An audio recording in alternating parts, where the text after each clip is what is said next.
Start. Hello everyone, I am Sanjita Sharma from GBM Senior Secondary School, Ratanagar.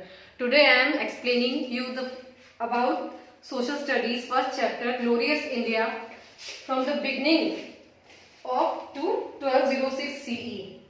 In this chapter, we study about the glorious past of our India. Since very beginning, our India is the glorious and prestigious जो status था हमारा उसके बारे में है। तो जैसे कि जो शुरुआती दौर से ही हमारा जो इतिहास रहा है वो बहुत ही सुनहरा रहा है। तो इसमें हम इसी के बारे में पढ़ेंगे कि जो हमारा भारत था वो शुरुआती दौर से कैसा था।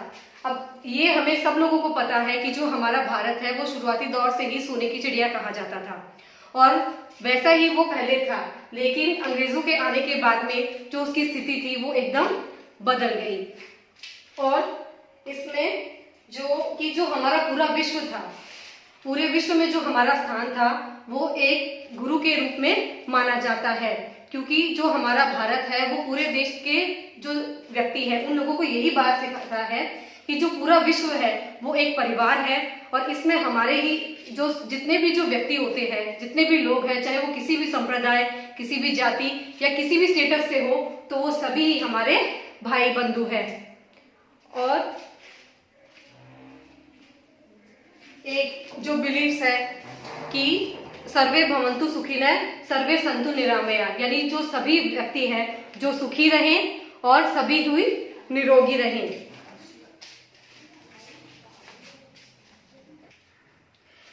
कि अब ये है कि जो हमारे भारत की जितनी भी जो चीजें हैं, तो अब वैश्विक रूप से हमारा जो भारत की सभ्यता है तो वो आज तक हमें किस जो खुदाई है उनके द्वारा हमें प्राप्त होता है कि और पूरे मतलब ओवरसीज यानी जो ये दूर दराज जो क्षेत्र है तो उनमें भी जो भारतीय क्षेत्र हैं उनको दीपांतर के नाम से जाना जाता है।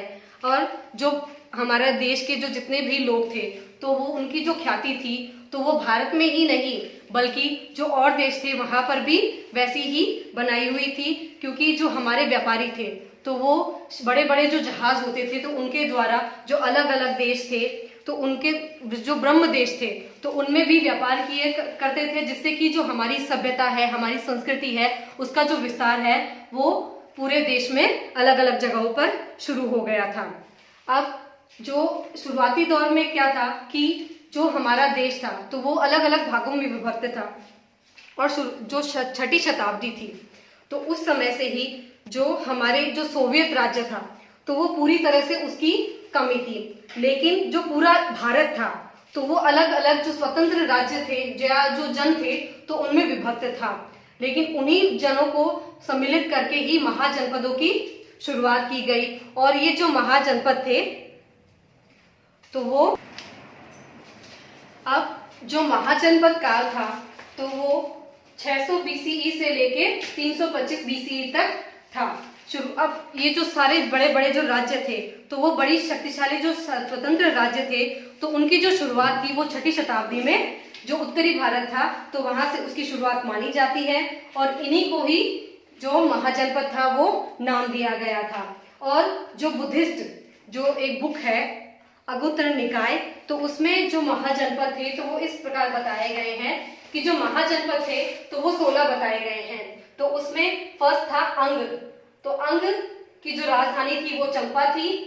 सेकंड अश्मक, उसकी पाटली, अवंती, महाश्मति, और जो मगध था उसकी राजगृह, मल्ल उसकी कुशीनगर, मत्स्य जो था उसकी विराटनगर, कौशी वाराणसी, कुरु हस्तिनापुर, कौशला अयोध्या, वर्जी वेदहा, वत्स कौशाम्बी, पांचाल अक्षत्रपुर, छेड़ी सुकमती, शूरसेन मथुरा, गांधार तक्षशिला, कंबोज राजपुर। अब ये जो सारे बड़े बड़े राज्य थे तो उनको अलग अलग करके महाजनपदों में सम्मिलित किया गया था। तो इनके बारे में हम अगला जो वीडियो हम अपलोड करेंगे तो उसमें हम आपको बताएंगे। Thank you.